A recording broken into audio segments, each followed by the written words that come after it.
Hello and welcome to On the Record, a debate-style television talk show where Bahamians will find the balanced, true and open debate you've been looking for.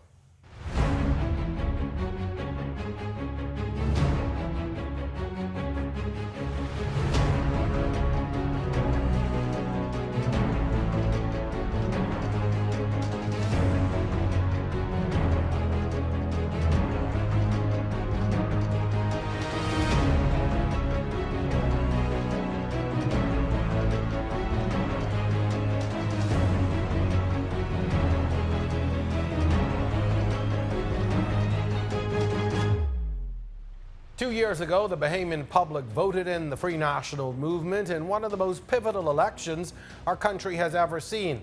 The 2017 elections produced a landslide win in favor of the FNM and the youngest member of parliament in Bahamian and Caribbean history, with the largest voting bloc being comprised of young voters in the 2017 election. It became apparent that young Bahamians wanted a drastic departure from the leadership they've seen for decades and a move toward youthful representation in Parliament. Tonight, as we approach the halfway mark, we speak to a few young Bahamians representing the voices of the largest voting bloc and sitting at the forefront of leadership. Our topic, the trustees of prosperity, the voice of a new generation. It's all on the record tonight. I'm your host, Jerome Sawyer. Our discussion begins on the other side of this break.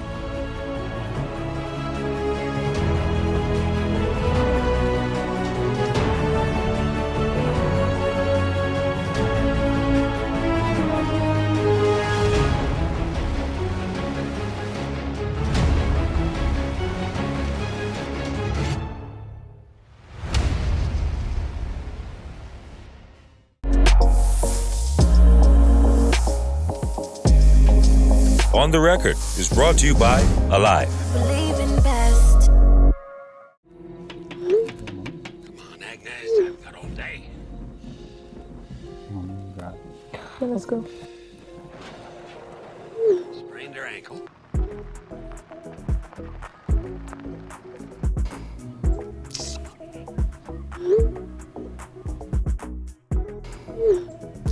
He's lie, babe. She just finished watching this movie. How old was I? 4 days?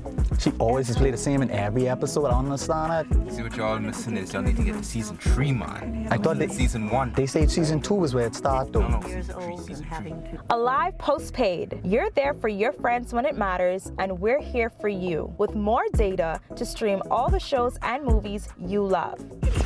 Sorry about that, guys. And I'm the sole heir. With our letters of notification, we returned. What's it you doing in yellow? We contacted the county Come on, man, it's the best part. The reason you lost. For everything that matters. Alive. Believe in best.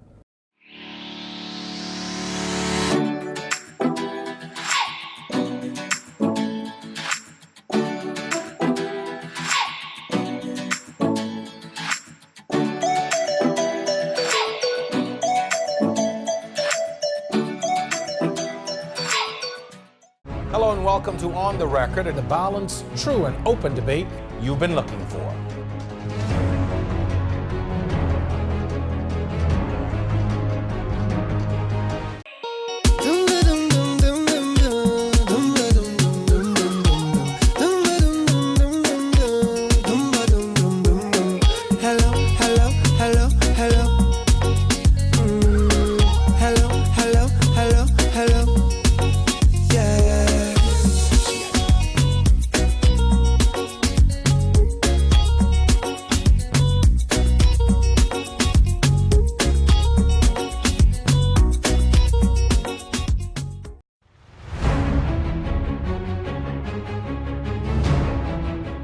This is On the Record. The youth of a nation are the trustees of prosperity, the voices of a new generation.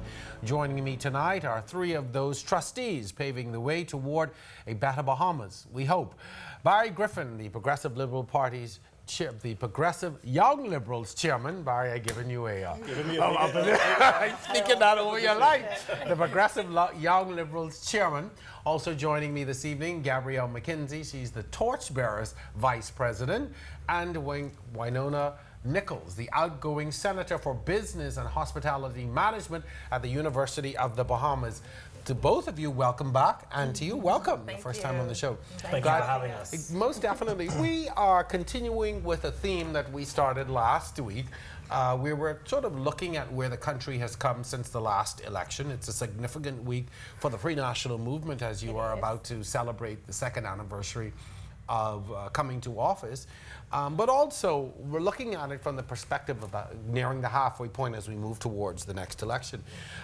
We decided to do the show particularly because young people obviously would have represented, and first-time voters would have represented that largest voting bloc in the last elections. And going forward, every political party, every candidate, every grouping will have to take a serious look at what's important to these voters and to this segment of the population. So I want to start out first by asking you, really, do you feel that your issues and the things that are important to you are being addressed by government, in Parliament, by our politicians? Barry, I'm going to start with you. I normally give the ladies first check, but I think from the opposition's perspective, I want to start. But do you think that the issues that are affecting young people are being properly addressed? And you as a young Bahamian, are the things that are important to you, your life, your career, your future, are they being properly addressed in government and in Parliament? Notice I said in government and Parliament, because in Parliament you have your representation from the opposition as well. Yes. First of all, thank you for having me again on the show. It's a pleasure to be here. Are the issues of young people generally being addressed?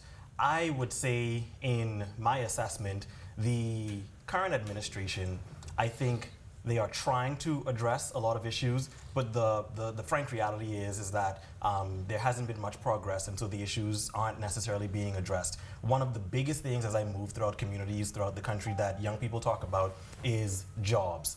And as we see from the latest unemployment figures, although the economy seems to have an upward mobility track, the job numbers of joblessness continues to increase. And so although the economy might be improving, we see that that hasn't necessarily affected jobs. And I think the unemployment rate for young people is around 25% right now. That's a huge amount of young people 2 years after an election where prosperity was promised, that a lot of people are still jobless. So for the issues affecting young people just generally, I would say there seems to not have been much movement. A lot of young people feel stagnant, feels like things aren't moving in a generally positive direction.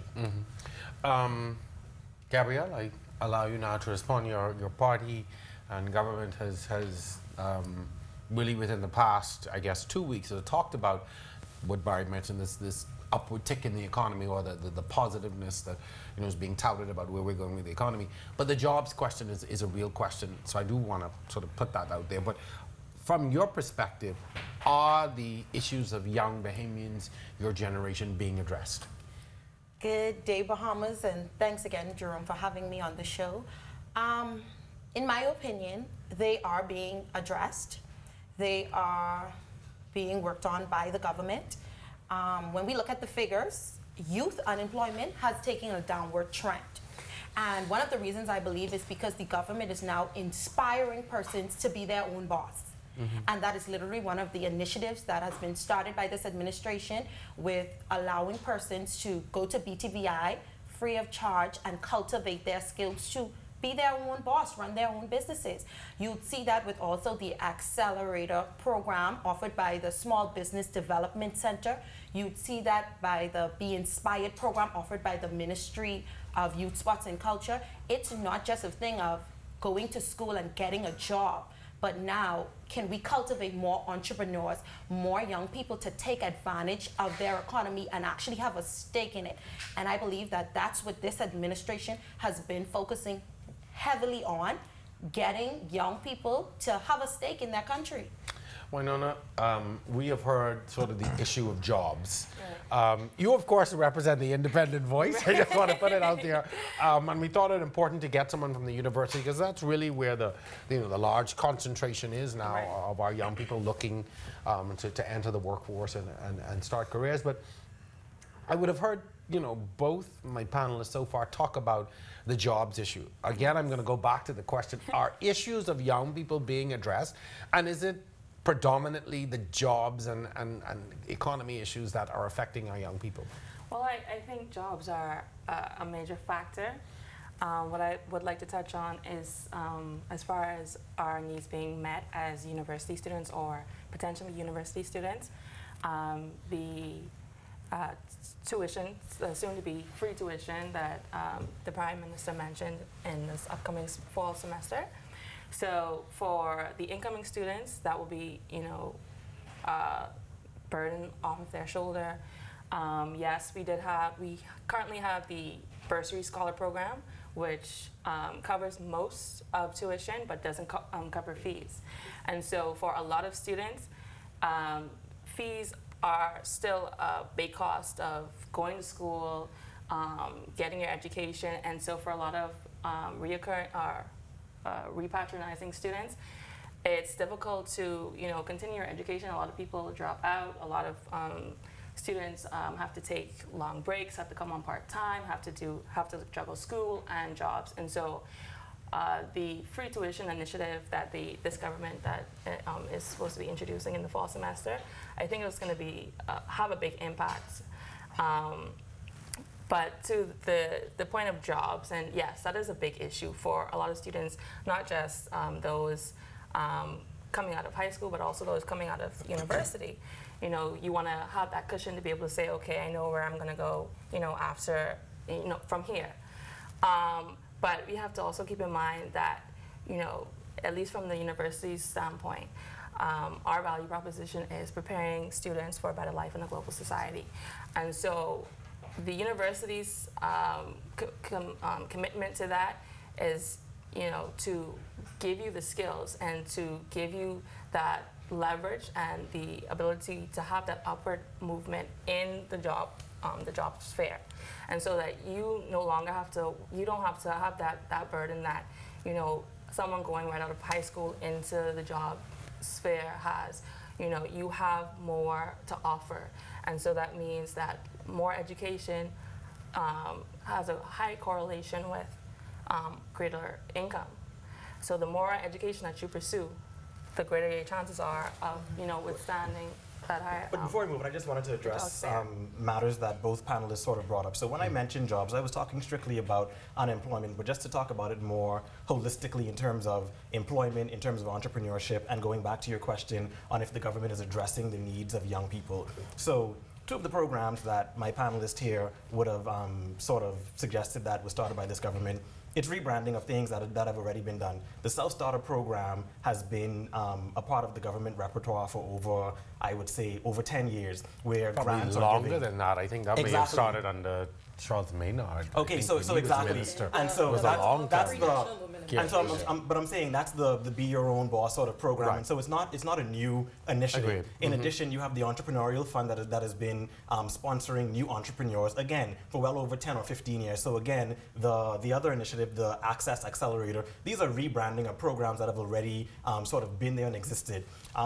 When you talk to young people in this country, they see a lot of announcements of things that are going to happen. And in those announcements, what they see are the promises of jobs. So jobs that are not here, but the promises of jobs. But when you look a bit deeper, when you talk to young, enterprising Bahamians, they lament the fact that there seems to not be much avenue to become entrepreneurs. And so while the government may say that they support young people in becoming entrepreneurs, when you have so-called billions of dollars coming into the country from this deal and that deal, there really isn't a discussion on how can Bahamians actually own part of these ventures and these projects that are going on.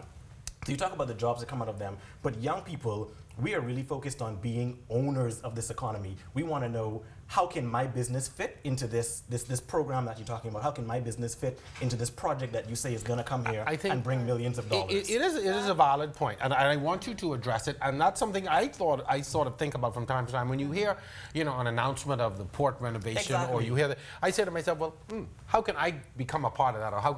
So I want you to be able to speak to that, Gabrielle. From the government's perspective. Okay, from the government's perspective. Well, let me clear. From the party's perspective. Yes. Correct. From the party's perspective, all of these announcements, Bahamians have been told, whether it's in town halls, formal meetings and sessions, government agencies have been going around and letting young persons know how they can be involved in the process on every level. So while Mr. Griffin may have his views, I feel like he's being very misleading. as to say that young persons aren't being given opportunities as to how to, the Small Business Development Center, he's claiming as it being rebranded. This has never been seen before. Right now, young persons with a business idea, you can go there and get consultation, step-by-step professional help on what your business needs to exceed, what you need to tweak in your plans, and how can you compete in an economy. We're not, the government is not in the business of just giving grants out because you say, hey, I have a business plan, I'm a young person. And I agree with you on that, because you can't throw money at, just throw money at a good idea, but you've got to be able, okay, exactly, they're making sure that these businesses will be able to sustain themselves. So the program may, well, however he may feel, it's been revamped, tweaked. At the end of the day, it is showing results. There are hundreds of persons who have went through the program, and you can speak with them. It's available, the website is available to sign up online. If you have a business idea and you wish to do so, it's available. The consultation is there to be taken advantage of. They have literally had dozens of town halls, dozens of meetings, how to access scholarships, how to access grants, how to be a part of this opportunity, that opportunity, how to take advantage of the funding. We have the young man, Benjamin, I can't remember his last name right now, I think it's Davis, and he would have just gotten the opportunity to have access to fund his business.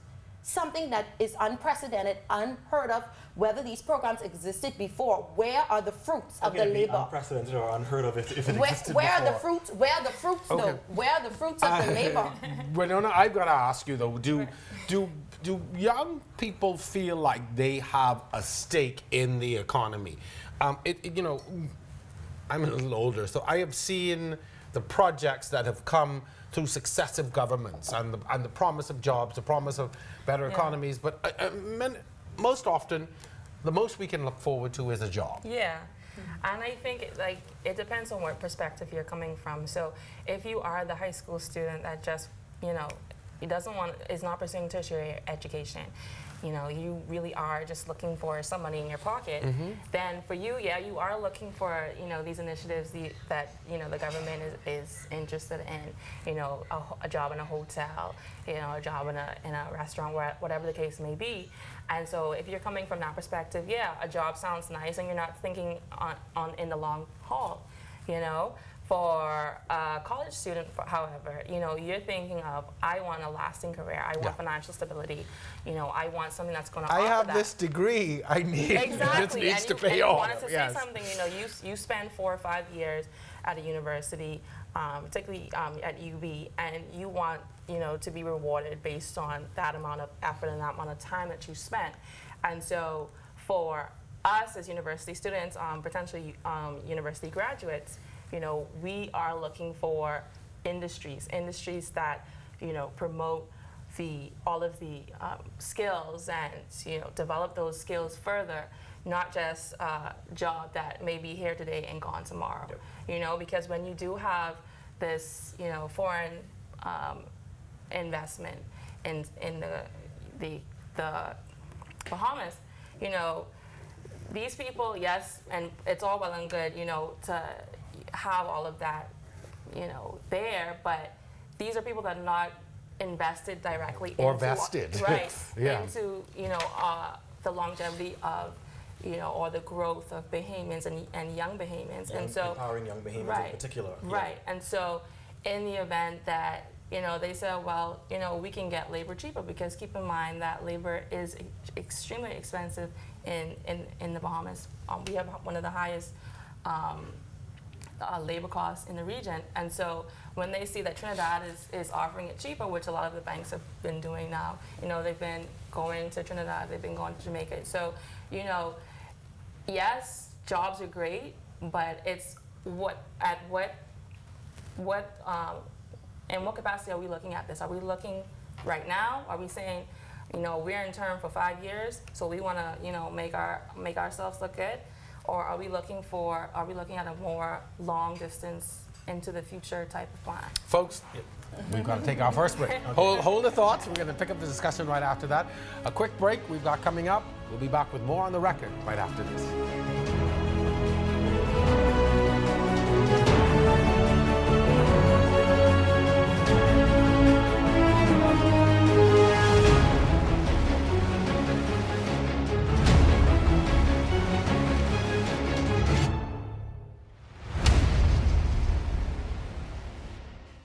Matt, where in the world is Matt Lauer? Where in the world is Ellison Greenslade? And so these about the low value of cottage in Atlanta. So we can talk about it. More on the record tonight, the government's purchase of the Grand Lukine is a hot subject in the news. We're going to...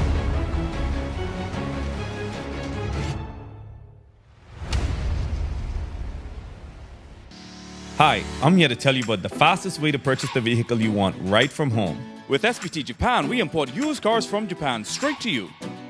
Car ownership doesn't have to be hard. Go to sbtjapan.com and sign up for free. Search for the car you want, place your order, and make a payment using any one of our convenient payment options. Once you pay the duty and tax to our in-house broker, we will clear the vehicle and even deliver it straight to your home. Sounds too easy? Well, shouldn't it be? Every time I'm in the Bahamas, I use Rev Go Play.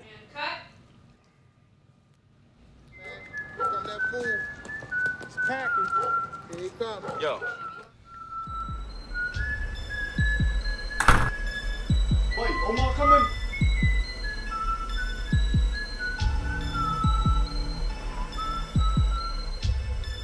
Boy, this Rev Go Play, solid. Rev, you and us together. This portion of On the Record is brought to you by Generali Insurance Company Limited, your employee benefit specialist.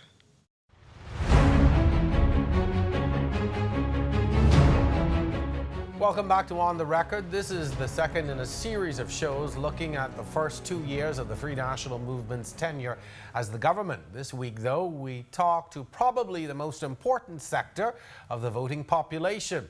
They are the largest bloc of voters. My guest, Barry Griffin, who is the Progressive Young Liberals chairman. I got it right this time.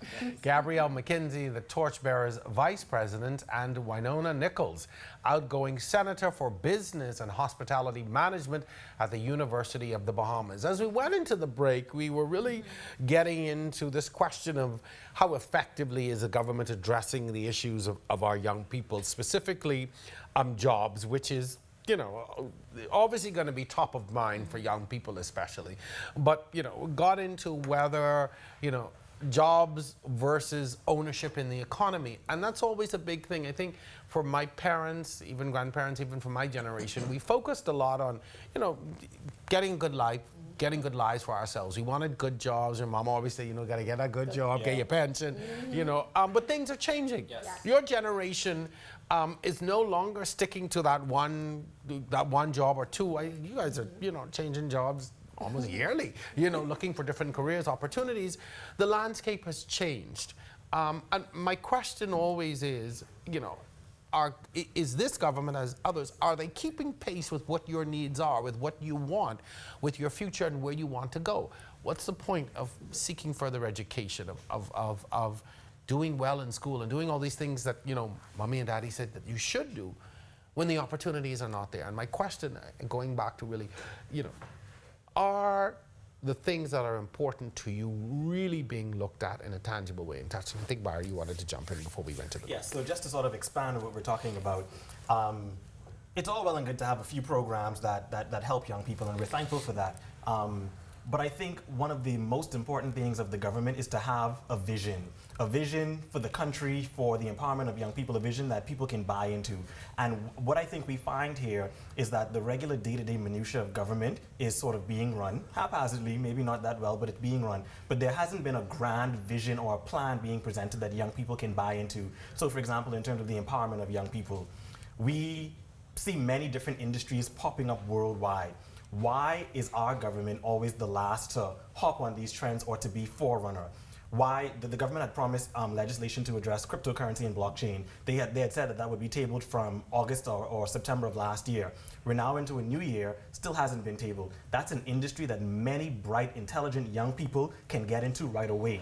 Marijuana, Jamaica is heads above us on that very issue. Why are we lagging behind? These are things that the government can do now to so empower the leader of your people. Party is exactly. This morning I read something. So what I'm saying is agitating for it to be legalized. Even in opposition, we are trying to push progressive policies that would transform the Bahamas. The industry, the marijuana industry, would literally transform the face of our country. And to keep in mind, one of the things we're saying that while that industry, that we would push that industry, it's two things that we're concerned about. The folks who have been marginalized because of the past laws in marijuana. The criminalization of it is a huge issue. Yes. That persons who are currently one serving... joint and your life is done. Exactly. So what we're advocating for is that anyone who is currently serving time for any marijuana offenses, that they be expunged and that they be released. In addition, what we're also saying is that if you implement the marijuana industry and you look around and foreigners own it, or the same few elite families who own every other industry in the country, if they own it, we would have failed. The marijuana industry is an industry that young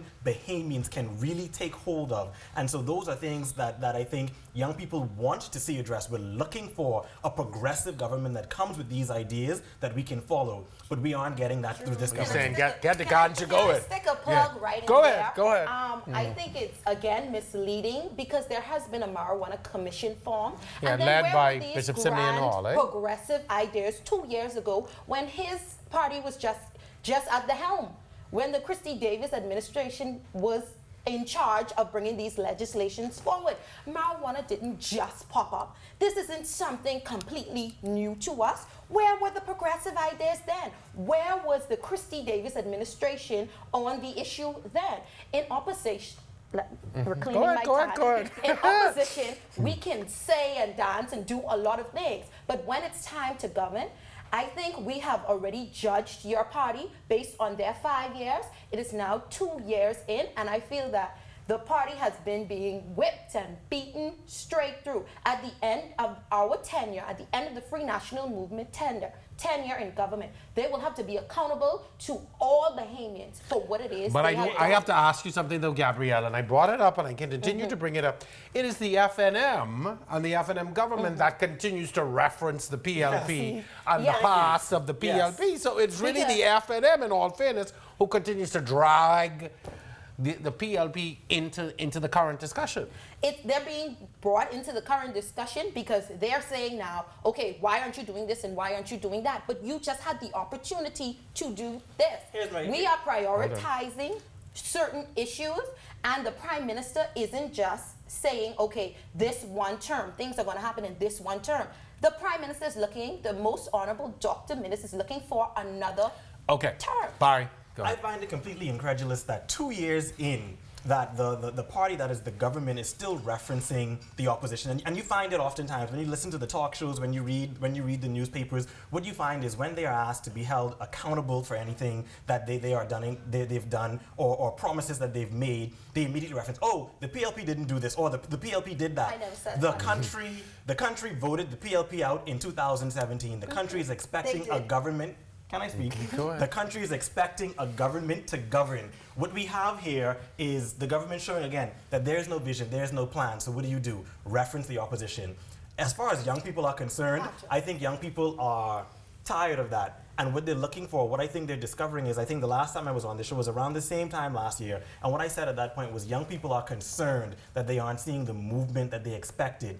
I think we've gone past the time of being concerned, and young people are right out afraid that the government has no vision for moving the people forward. Well, no, I've got to get you in because I've got to ask you this because what you see here developing at this table is atypical of what happens in our country. And Barry, you would have talked about, not having a vision, etc. As far as I'm concerned, we haven't had a vision since 1973. We keep coming back to the same thing. I can't tell you what the vision has been in many instances. But when you listen to this discourse, and it's the kind that goes on every day, are young people really interested in that kind of discussion, or are you over it now and we're looking for results? And I'm just speaking from a personal standpoint. I don't want to project any of the university's stance on political issues, but from my personal standpoint, and I know for a lot of my fellow classmates and other students at the university, I feel like the party politics is just, we're kind of over it, because say it louder. Say it louder. It's a back and forth. It's a tit for tat. It's you didn't do this and you didn't do that, and then you get into power, and then I think that discussion. Save that for home. You around with your family members, fine, but on the forefront, we're just looking for results. We're just looking for people to, show that they are interested in us, that they are invested in us, and they are invested in our future. And so for me, it doesn't matter if red, yellow, green, blue, black, whatever color does it. It's once it's done. You're not looking. It's not a matter of PLP or FNM anymore. It's more now we want to look out for Bahamian interests. Yes. So good. I'm glad you brought that up because each of you represent the political youth arms of the parties, right? So my question to you is, and you both agreed when she said we're over it.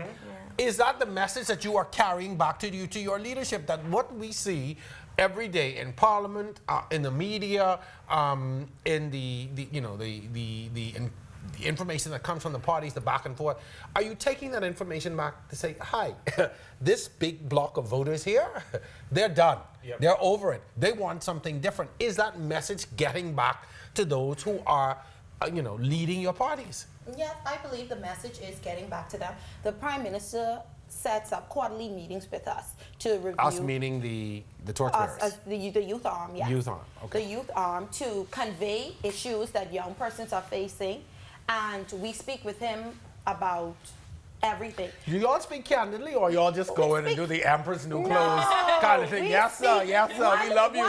Great leader. Great leader. The most honorable Dr. Minnis. He's from being in Grantstown, and he wants you to keep it real, cut to the chase. Tell me like it is. If this was foolishness, tell me it was foolishness. And he allows us to have those open dialogues. The issue of marijuana has come up countless times, and he established, a commission was established, and young persons, I can tell you, are on that commission right now. Is that commission moving? Because, we are very famous for having lots of commissions, and there are lots of wonderful reports all over, and successive governments have done it. We have wonderful reports full of dust throughout the government and throughout ministries. At a steady pace, and they are looking at all the decriminalization, what will be the pros and the cons, persons who have already been incarcerated. They are looking at it as a whole. In the words of that great church hymn that I like, soon and very soon.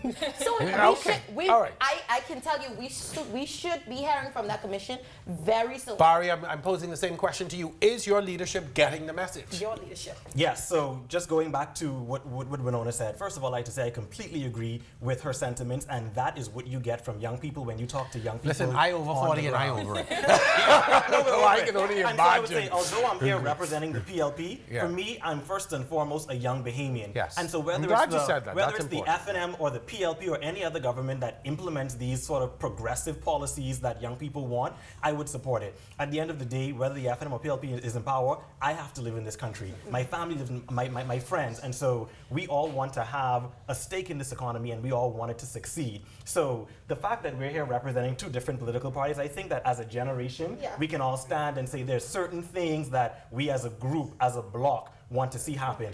Now, in terms of the PLP in particular, absolutely, I can tell you that everyone in the Progressive Liberal Party, from the leader, Philip Brave Davis, to our deputy leader, Chester Cooper, Chairman Mr. Fred Mitchell, Secretary General Barbara Cartwright, they are completely in tune and in step in what is happening with young people. They have regular meetings with the executives and members of the Progressive Young Liberals. We even have various committees that advise our parliamentarians directly. When you see bills come to the floor, an email comes from Mr. Davis, we need a group of young people to look at this bill or this policy, and you have a direct line to them in terms of whether there's no red tape. We tell him point blank, this is what young people are going to think about this bill or this policy. And oftentimes, a lot of young people in our party, they're surprised that something that they would have sent in an email to Mr. Davis or to Mr. Cooper, it shows up in their speech in Parliament. And so they are listening to young people. I have to ask you this. You see, when you're, and I think you brought it up, Gabrielle, when you're in opposition, you could hear everybody. You know, you have the views of the whole world. I always say opposition politics is the most interesting. Because you have the opportunity to engage and do so many things. And this is to everyone. But the moment that party gets into government, Gabrielle, I see you shaking your head. This is a knock on the FNM too. The moment you get into government, you know, it's a 180. I can call you back. I ain't got time to see you. The emails go unanswered. We are not experiencing that. You may not have experienced it, but the people experience happens. Yes, it has happened previously, but I can tell when I see you laughing and shaking your head, you know it's true. I can speak for this current administration and this prime minister that we have. Dr. Minnis has always been passionate about youth development and young people. Even from the corn, we started, Ms. Nichols started to touch on education. You have to look at education as a whole, from the root, not just university education. Because when we have our kids are in trouble. Struggling to read and write yeah. because they didn't get the foundation, and that's my concentration, early childhood education. So I can speak very passionately on that topic. Mm-hmm. They're struggling because they can't get into preschools. The parents can't afford daycares and where they need to build that foundation.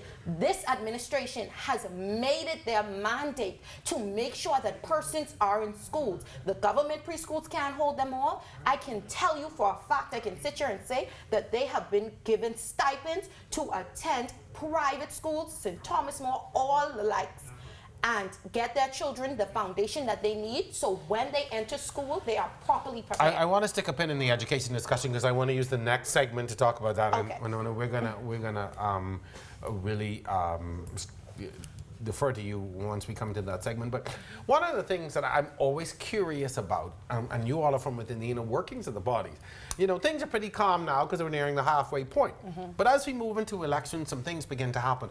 Candidates have to be selected. Mm-hmm. You know, a leader has to be voted on.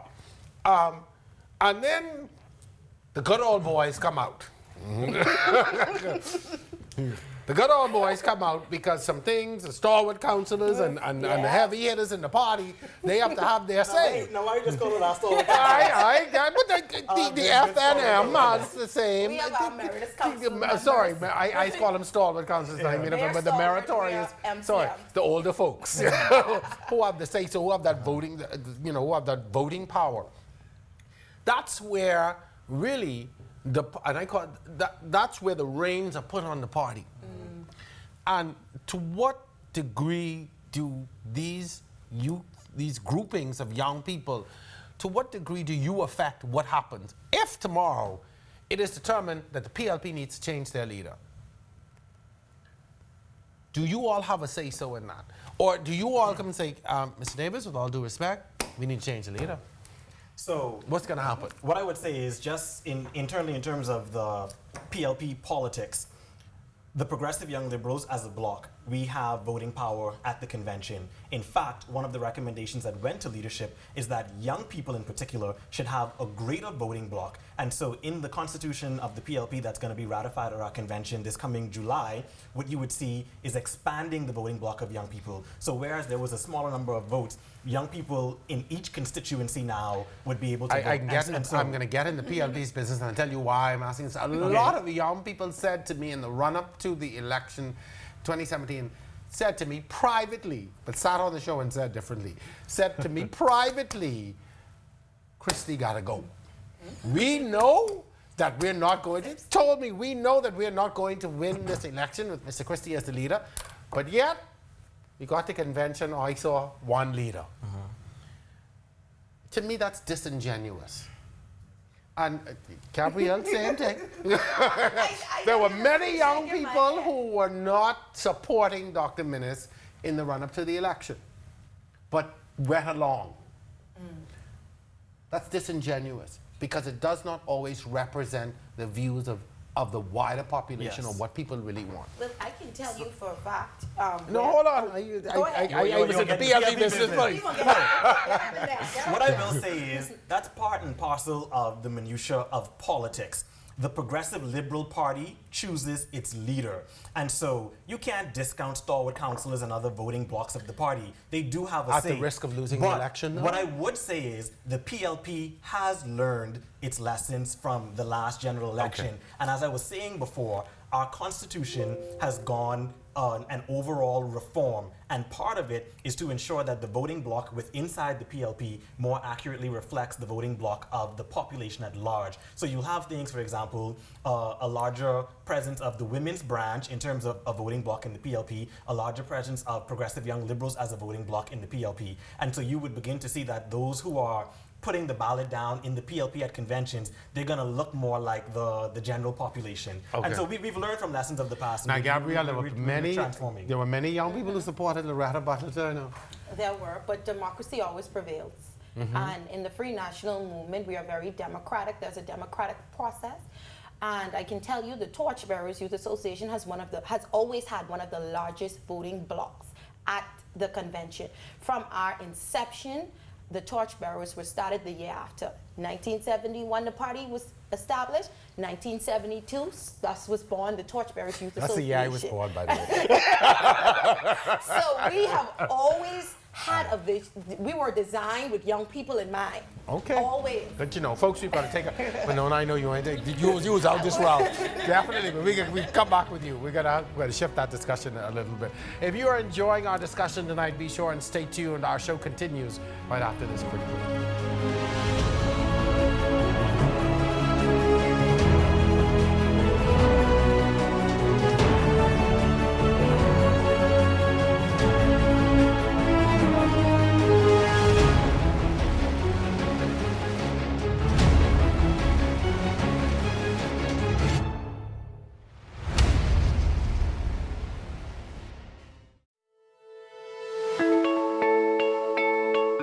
My name is Monique Linton. I am the owner of Custom Creations 242. Alive is my network provider and I've been with them since inception. I started with the prepaid plan and I am now on the corporate plan. As a small business owner, I think having reliable telecommunication services is so important. For my business in particular, I am the production person, I am sales and marketing, customer service, I pick up supplies, I drop off products, and in all those cases, I need to still be able to connect with my clients. With Alive, I'm able to do that. I'm able to engage my clients. I don't have to hire someone just to man a telephone.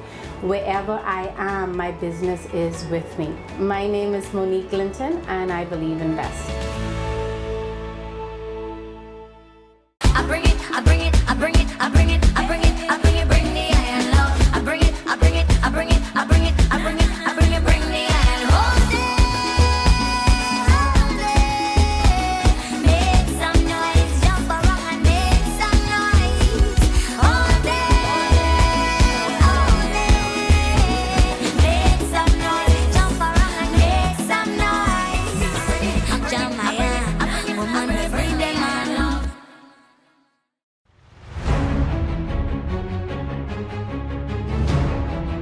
Welcome back. May 10th will mark the second anniversary of the FNM's election victory. The party owes its victory in no small measure to the youth of the country who gave them the overwhelming support at the polls. But what is the temperature of those same voters today? As we near the halfway point of the next elections, we recognize that our young people are the trustees of prosperity. They are the voices of the next generation. I stole that from a Pepsi campaign many years ago, the choice of a new generation. My guest, Barry Griffin, the Progressive Young Liberals chairman, along with Gabrielle McKenzie, the Torchbearers vice president, and Winona Nichols, outgoing senator for business and hospitality management at the University of the Bahamas. Winona, we gave them a long time to talk in the last segment. I know you wasn't getting in that. But one of the biggest issues that we have in this country that we all recognize and identify is the level of education that our young people are not receiving. The lack of proper education can be tied back in many instances to the high level of crime. Underemployment, the inability to employ people, qualified individuals. It's affecting every facet of this country. Mm-hmm. You see it right down to even the level of customer service. Sometimes you go and people are just don't have the ability to basically communicate with you. You know, that's a huge problem. As you sort of take a look at who is entering the university, who is eligible, who is able to access, are we adequately addressing the problem? Do you feel that we are taking it seriously enough as a government, as a country, to address it? You know, education is fundamental. Right. So like you said, education is the foundation for everything. Education will determine what kind of job you get. Education will determine how you're paid in that capacity in your job. And so, you know, it should be the main focus of any discussion when we're talking about youth. And it starts from, you know, from primary, secondary education, but specifically... Or even preschool. I said preschool, so even yeah. from preschool. So, and, you know, education is changing and it's evolving, and there are different avenues that education can be derived, you know. In this new technological era, you know, you can go on YouTube or Google something and learn how to do it like in your home, you know. Now, from the university standpoint, our whole goal is to push out as many capable Bahamians as possible, so that no matter where they go, in whatever capacity, you know, you can function and you can help build this country. The university a few years ago did a symposium in partnership with the IDB, and it was taking a look at our prisoners. And what they found was that the stats showed that a lot of the prisoners did not have their primary, secondary education. So they weren't finishing 12th grade. They were arrested, you know, before they turned 16, which is the legal age where you can consent to leaving school. And so that's a high indication of, or, you know, it shows what education can do and the power of education or the lack thereof education. And what education does is that it not only gives you, you know, math skills, English skills, but it develops you as an individual. It allows you to moderate your emotions, and that's what the symposium addressed, you know, the research that they gathered. It showed that, you know, emotions are also, you're able to develop your emotions and grow as an individual, and able to moderate your expectations. So, for example, you know, yes, there may be, you know, not as many opportunities that we may like, or, you know, not, you know, the economy may not be as great as we may want it to be. But when you have the education, you get an understanding of, okay, yes, I want this right now. I want this paycheck now. I want this car now. I want this house now. But you get an understanding as to how, you know, the process and the appreciation for the process, and to be able to create your own opportunities, you know. So education from, like I said, from the ground up is important. And from that research that the university did, they started to reimagine or rethink, how do we approach education? How do we target these problem areas, specifically, you know, youth that are getting, you know, young, so young, are ending up in the criminal system and being criminalized. So we have to start, you know, looking at that discussion and having that more openly, not just in the microcosm of us as a university, but also a national discussion. You hear that?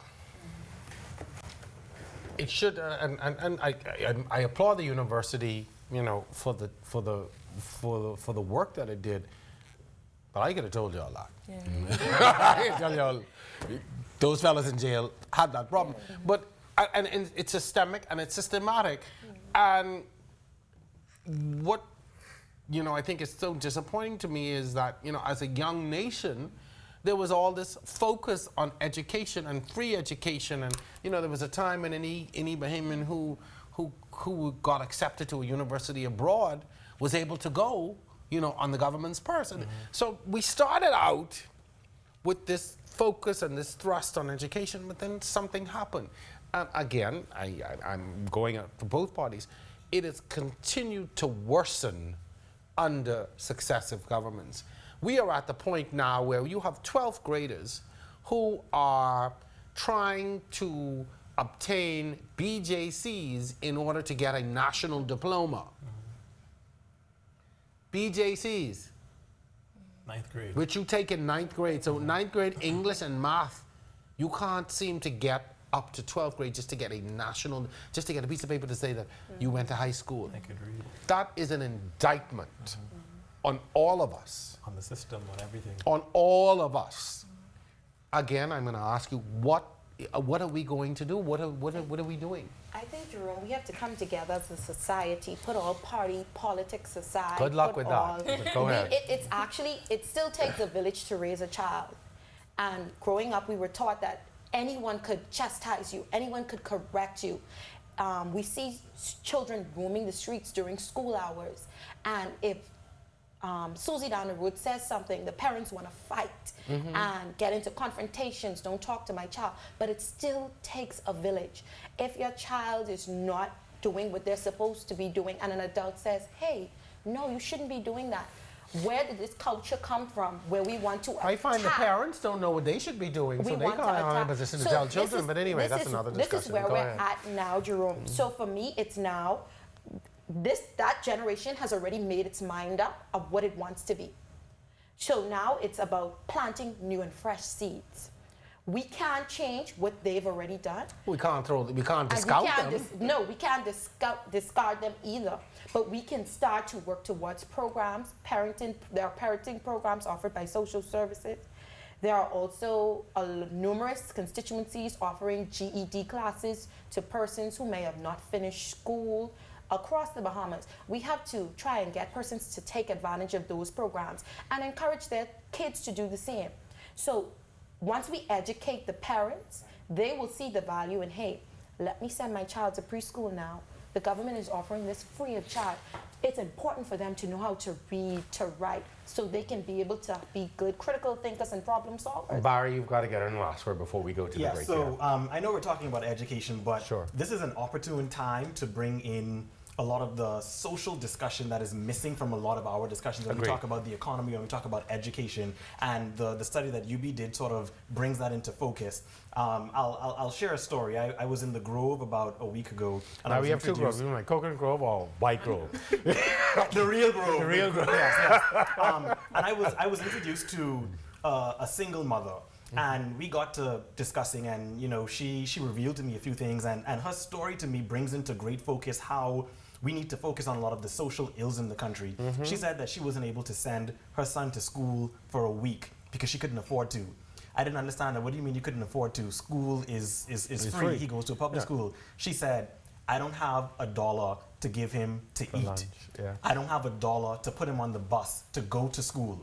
I don't have $1 to wash his school uniform. And so it brings into these social problems. And she also discussed the fact that even when he comes home after school, at a time, Urban Renewal would do after-school programs, so she could count that one day he can do a little sports program, one day he can do a little music program, so it allowed her to work a little bit longer to actually pay he the was bills, occupied. and he was occupied doing something positive.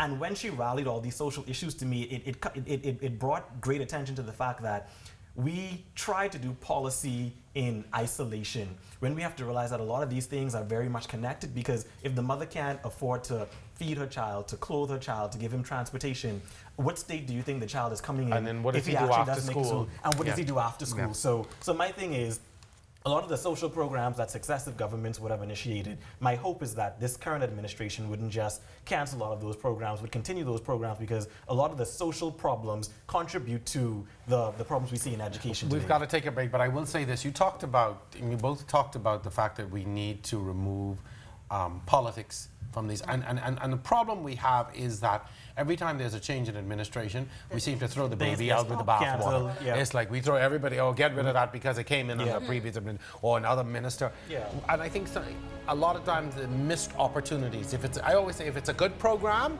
it's a good program. Yeah. It doesn't matter who would have brought it in or who continues with it. But anyway, that's just my soapbox moment. You're watching On the Record. Our final segment is right after this break.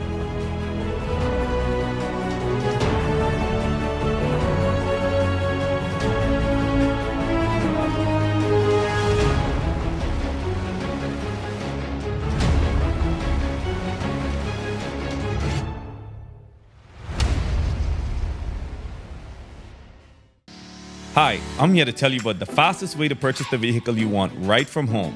With SBT Japan, we import used cars from Japan straight to you. Car ownership doesn't have to be hard. Go to sbtjapan.com and sign up for free. Search for the car you want, place your order, and make a payment using any one of our convenient payment options. Once you pay the duty and tax to our in-house broker, we will clear the vehicle and even deliver it straight to your home. Sounds too easy? Well, shouldn't it be? Hello and welcome to On the Record, a debate-style television talk show where Bahamians will find the balanced, true, and open debate they've been looking for. And the icon goes to On the Record. On the Record was born out of a desire to do something different. What we do every day helps our country, it helps our society, it helps to shape the views and opinions. Listen, what is more dangerous than gentlemen, we've got to move very quickly. Let's wrap up. It's all On the Record. I'm your host, Jerome Sawyer. Our discussion begins on the other side of this break.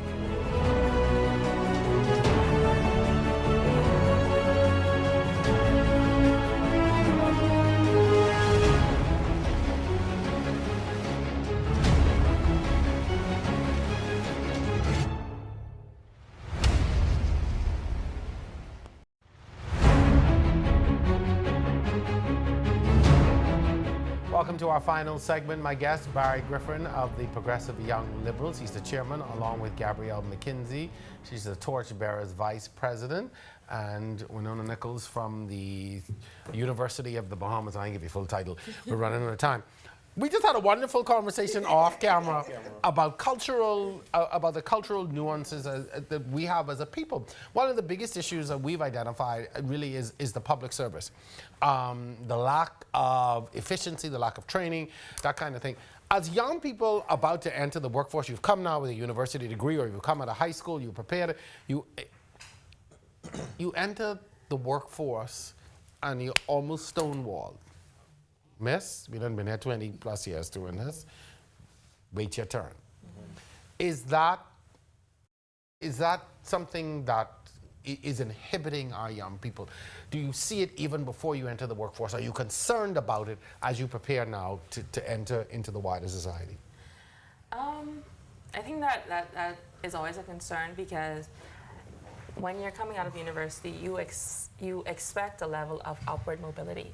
And if you don't have that, or you don't see that possibility, and especially this generation of, youth, if you're not seeing that, you're out the door. You're going to go somewhere else. You're going to find a place that's going to give you that mobility that you're looking for, because your intention is not to stay in the same space for 20 years, 30 years, and then leave. And that's not your intention. Your intention is to move and to gain experience, especially after having so many years of college education. So for a college student, that is definitely a consideration. So we lose the qualified folks, the qualified young people. We lose them out of the public service. Yeah. But one of the things I'm happy that this administration has done and is planning on doing is sending persons off, the top 4 graduates from the university in the business communications field, bringing them into the public service because they want the best and the brightest mind. And then what happens to them when they get into the public service? I've been there 25 years. We want to train and we want to cultivate them and then send them off to do their master's degree. And the public service is being tidied up a bit. We see some things and we hear some things, and a lot of people may attribute it to victimization, but at a certain point, when is enough enough? It shouldn't matter whether I'm in F&M, I've been here 30 years, and I've, I feel like I'm an expert at this job. When is enough enough? And we need to give the Bahamian people what is owed to them. And I feel like this administration has been addressing that head on. We have been getting some pushback from it, but I feel like they're going to continue to address it and make way and a pathway for young people to continue to come up. Barry, do you admit that people in this country work in 5-year cycles?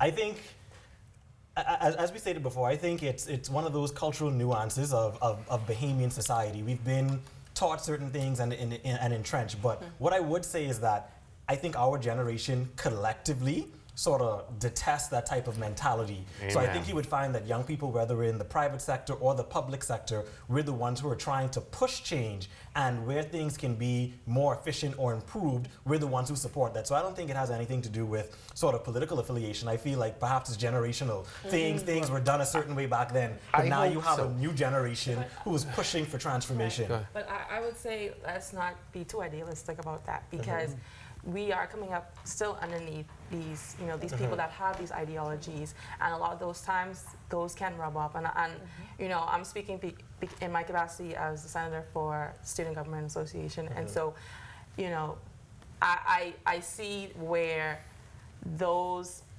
bad habits can have the potential to rub off. Definitely. And so it's now incumbent upon the individual, that young student or that young professional, to be conscious of, the effect that you want to have and your intention to move away from this stagnation and to become more efficient, become more effective in whatever processes that. And in the public sector in particular, it is the government's job to ensure that all persons are properly trained. And I think that was the thought process behind the PLP in creating the National Training Agency, to have this sort of supranational organization. The agency is still around. Is Classes it functioning? It's functioning. Classes are being offered. Because that was a good thing. They have That was a good thing We under did the not throw the PLP. baby out with the bathwater. Okay, so So you're it's keeping a good PLP project running. I wouldn't say all of that, but the project is still running, and they are training. They have even expanded to different community centers. They're taking training programs into the community. So you would see at the Edmund Moxie Center, which is formerly the Big Pond Park,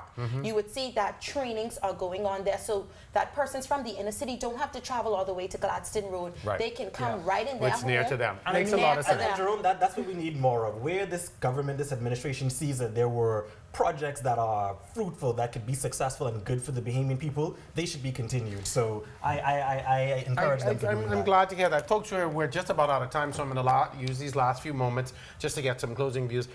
Into the next election, what do you think, I'm going to ask each of you the same question, what do you think is going to be most important to young people and that first-time voting bloc? From a personal perspective, I would say industry, no longer just looking at what job can I get for the next couple years. An industry that is thriving, that is on a global scale, that can be sustained, and that can feed our children and our children's children. Future. I would say that young people would be looking for empowerment, whether it's economic and financial empowerment, social empowerment, or otherwise. They're going to judge this administration and say, you've been here 4 years, you've been here 5 years, what have you done to empower me, to ensure that I can own a piece of this economy, that I feel safe in my communities? That's what they're going to do. And then they're going to look at the PLP and say, okay, you've had some time in opposition. What are your policies? What are your pronouncements that are going to empower me? Young people want empowerment, hands down. I'm glad Mr. Griffin spoke on empowerment, because I believe that is still that has been the driving force behind this administration. It is still the driving force, and they will have tangible things that they can see, touch, and feel moving into a technological era. We see the tech hub coming up in Grand Bahama now. That's a new industry now popping up in the Bahamas that young people can take hold of and be shareholders in their country. So I am very proud of the 2-year tenure that we have spent in the administration, and I'm looking forward to a bright and positive future with this government, and a second term, most certainly. If I get give Barry another 2 minutes, he would have responded. So I'm going to hold until our next time. But folks, I do want to say thank you for coming on today. It's important, and I always believe it's very fundamental to me in this forum to allow our young people to have a voice and to be heard. I think far too often we just continue to talk to the same old people with the same old ideas and same old rhetoric. So anytime I can have some young folks on who can continue to keep the discussion going. Thank you very much. All the best to you in your in your politics. I know it's going to be a busy summer for both parties. And then the PLP has a convention event, so yeah, politics time this summer. So it's going to be a hot summer. Winona, all the best to you. She's invited to come to our convention in July. You're invited to come to our youth convention. Keep your head in the university, yeah? Stay focused on your work. Stay focused on your lessons. But all the best to you. Thank you very much for coming. Thank you. We hope that you have enjoyed our show tonight.